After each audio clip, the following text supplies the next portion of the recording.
നമസ്കാരം, ഭാരത് ലൈവിലേക്ക് സ്വാഗതം. തെരഞ്ഞെടുപ്പ് രംഗത്ത് തരംഗമാകാൻ ഒരുങ്ങുകയാണ് ബി.ജെ.പി. വരുന്ന തെരഞ്ഞെടുപ്പിൽ നിരവധി സീറ്റുകൾ നേടുമെന്നാണ് ബി.ജെ.പിയുടെ അവകാശവാദം. അതിനുള്ള ശ്രമമാണ് ബി.ജെ.പി. നടത്തുന്നത്. തിരുവനന്തപുരത്ത് കോർപ്പറേഷൻ ഭരണം പിടിക്കാൻ കഴിഞ്ഞത് വലിയ മികവായി തന്നെയാണ് ബി.ജെ.പി. കണക്കുകൂട്ടുന്നത്. ഏതായാലും തിരുവനന്തപുരത്തെ ചില മണ്ഡലങ്ങളിൽ ബി.ജെ.പി. ജയസാധ്യത ഉറപ്പായും കാണുന്നുണ്ട്. പ്രധാനപ്പെട്ട അത്തരം ചില മണ്ഡലങ്ങൾ തിരുവനന്തപുരത്തുണ്ട്. അതിലേറ്റവും പ്രധാനപ്പെട്ടത് നേമവും വട്ടിയൂർക്കാവും കഴക്കൂട്ടവും ഒക്കെ തന്നെയാണ്. നെടുമങ്ങാടും അത്തരമൊരു സാധ്യത കാണുന്നുണ്ട് എന്ന് ചിലരെങ്കിലും പറയുന്നുണ്ട്.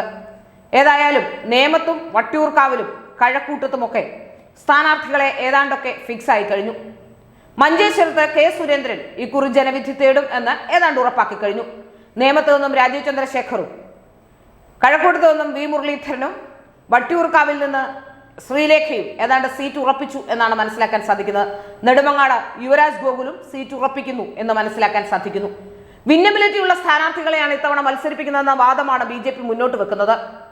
ഏതായാലും 90 മണ്ഡലങ്ങളിൽ ബി.ജെ.പിയും ബാക്കിയുള്ള മണ്ഡലങ്ങളിൽ സഖ്യകക്ഷികളും മത്സരിക്കും എന്ന വിവരവും പുറത്തുവരുന്നു. സഖ്യകക്ഷികളിൽ ഏറ്റവും പ്രധാനം 2020 ആണ്. 2020 തന്നെ അഖിൽ മാരാർ അടക്കമുള്ളവർ മത്സരരംഗത്തുണ്ടാകുമെന്ന സൂചനയുണ്ട്. ഇന്നലെ ഒരു സ്ഥാനാർത്ഥി ബി.ജെ.പിയിലേക്ക് വന്നിരുന്നു. മഹിളാ കോൺഗ്രസിന്റെ സംസ്ഥാന സെക്രട്ടറി ആയിരുന്നു എന്ന് പറയപ്പെടുന്ന ഒരാൾ. ഏതായാലും അവർ വന്നതോടുകൂടി അവരും സ്ഥാനാർത്ഥിയാകുമെന്ന് ഏതാണ്ടൊക്കെ ഉറപ്പായി. പുറത്തുനിന്ന് വരുന്നവർക്കെല്ലാം സ്ഥാനാർത്ഥിത്വം ഉറപ്പിച്ചുകൊണ്ട് തന്നെയാണ് ബി.ജെ.പി. മുന്നോട്ട് പോകുന്നത്. കൂടുതൽ പേർക്ക് മറ്റു പാർട്ടികളിൽ നിന്ന് ഇങ്ങോട്ട് വരാനുള്ള ഒരു ഊർജ്ജം അതുവഴി ഉണ്ടാകുമെന്നാണ് ബി.ജെ.പി. കണക്ക് കൂട്ടുന്നത്. പക്ഷേ ഇതേ വേഗത്തിൽ തന്നെ ഒരുപക്ഷെ തിരിച്ചു പോകാനുള്ള ഊർജ്ജവും അവർക്ക് ഉണ്ടാകാനുള്ള സാധ്യതകൾ കുറവല്ല. ഏതായാലും മനസ്സിലാക്കാൻ സാധിക്കുന്ന വിവരമനുസരിച്ച് വലിയ മാറ്റങ്ങൾക്ക് ബി.ജെ.പി. തയ്യാറെടുക്കുന്നു എന്ന് തന്നെയാണ് മനസ്സിലാക്കാൻ സാധിക്കുന്നത്. കേരള ബി.ജെ.പിയിൽ പൊളിറ്റിക്കൽ മുഖമായി അറിയപ്പെടുന്ന ഒരേ ഒരു വനിത മാത്രമേ കേരള ബി.ജെ.പിയിലുള്ളൂ. അത് ശോഭാ സുരേന്ദ്രനാണ്. ശോഭാ സുരേന്ദ്രന്റെ കാര്യത്തിൽ ഇപ്പോഴും അവ്യക്തത തുടരുകയാണ്. എല്ലാ തെരഞ്ഞെടുപ്പിലും ശോഭാ സുരേന്ദ്രന്റെ കാര്യത്തിൽ വലിയ അവ്യക്തതകൾ എല്ലാ തെരഞ്ഞെടുപ്പിലും ഉണ്ടാകാറുണ്ട്.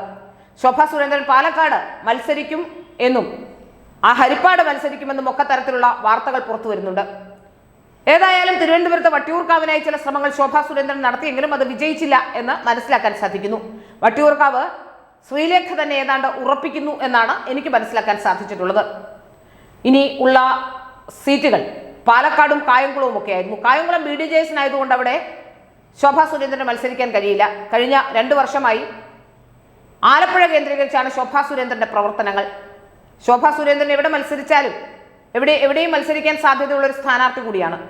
കേരള രാഷ്ട്രീയത്തിൽ പൊളിറ്റിക്കൽ മുഖമെന്ന് പറയാൻ കഴിയുന്ന ഒരൊറ്റ വനിത മാത്രമേ ഉള്ളൂ. അത് ശോഭാ സുരേന്ദ്രനാണ്. മറ്റുള്ളവരൊക്കെ മത്സരിക്കുന്നു. MLA ആയാലും മന്ത്രിയായാലും എന്തൊക്കെ ആയാലും അവർക്കാർക്കും ഒരു രാഷ്ട്രീയ മുഖമില്ല. ബി.ജെ.പിക്ക് അങ്ങനെ ഒരാളെ ഇനി വളർത്തിക്കൊണ്ട് വരുന്നുമില്ല. ഏതായാലും ഈ രാഷ്ട്രീയ രംഗത്ത് അറിയപ്പെടുന്ന ഒരു സ്ത്രീ സാന്നിധ്യം എന്ന രീതിയിൽ അവർക്ക് അർഹിക്കുന്ന പ്രാധാന്യം തന്നെ കൊടുക്കേണ്ടതാണ്. പക്ഷേ ഇത്തവണയും അവരുടെ സീറ്റ് സംബന്ധിച്ച ചില തർക്കങ്ങൾ നടക്കുന്നുണ്ട് എന്നാണ് മനസ്സിലാക്കാൻ സാധിക്കുന്നത്.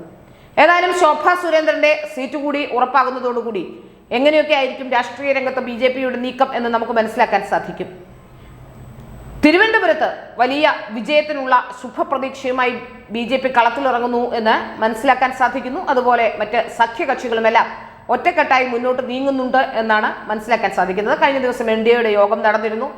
കേരളത്തിൽ തെരഞ്ഞെടുപ്പ് നിരീക്ഷകനായി തെരഞ്ഞെടുപ്പിന്റെ പ്രചരണ പ്രവർത്തനങ്ങൾക്ക് എത്തിയിട്ടുള്ളത് വിനോദ് ധാവഡെയാണ്. വിനോദ് ധാവഡെ അടുത്ത ദിവസം തിരുവനന്തപുരത്തേക്ക് എത്തിച്ചേരും. തെരഞ്ഞെടുപ്പ് രംഗം നിയന്ത്രിക്കാൻ തെരഞ്ഞെടുപ്പ് കാലഘട്ടം മുഴുവൻ അദ്ദേഹം ഇവിടെ ഉണ്ടാകും എന്നാണ് പുറത്തുവരുന്ന വിവരങ്ങൾ. ഏതായാലും തദ്ദേശ തെരഞ്ഞെടുപ്പിൽ 6% വോട്ടിന്റെ കുറവ് ബി.ജെ.പിക്ക് ഉണ്ടായിട്ടുണ്ട്. ആ വോട്ട് കവർ ചെയ്ത് അതിൽ കൂടുതൽ വോട്ട് നേടുക എന്ന ലക്ഷ്യത്തോടെയാണ് ബി.ജെ.പി. ഇത്തവണ കളത്തിലിറങ്ങുന്നത്. ഇതിൽ ആരൊക്കെയാണ് വിജയിക്കുക, ഇനി അഥവാ വിജയിക്കാനാകുമോ, എത്ര സീറ്റുകൾ കിട്ടുമോ എന്നുള്ളതൊക്കെ നിർണായകമായ കാര്യമാണ്. ഏതായാലും 2-3 സീറ്റ് സാധ്യതകളിലേക്കൊക്കെ വിരൽ ചൂണ്ടുന്നുണ്ട്. നേമത്തും വട്ടിയൂർക്കാവിലും കഴക്കൂട്ടത്തും മഞ്ചേശ്വരത്തും ഒക്കെ വിജയിക്കാനായാൽ അത് ബി.ജെ.പിയെ സംബന്ധിച്ചിടത്തോളം വലിയ പ്രതീക്ഷ നൽകുന്ന കാര്യം തന്നെയാണ്. വരുന്ന തെരഞ്ഞെടുപ്പുകളിലേക്കുള്ള ഊർജവും അതുതന്നെയാവും. ബി.ജെ.പിയുടെ മുന്നോട്ടുള്ള പ്രവർത്തനത്തിനും ആക്കം കൂട്ടുന്നതാകും ഇത്തരത്തിലുള്ള വിജയങ്ങളെന്ന് പറയാതിരിക്കാനും കഴിയില്ല. നഗരസഭ തിരുവനന്തപുരം കോർപ്പറേഷൻ ആ കോർപ്പറേഷൻ ഭരണം വളരെ മികച്ച രീതിയിൽ കൊണ്ടുപോകുന്നുണ്ടെന്ന കാര്യത്തിലും സംശയമൊന്നുമില്ല. അതുകൊണ്ട് ഒരുപക്ഷെ തിരുവനന്തപുരത്ത് അത്ഭുതങ്ങൾ സംഭവിച്ചാലും അതിൽ ഒന്നും പറയാനും കഴിയില്ല.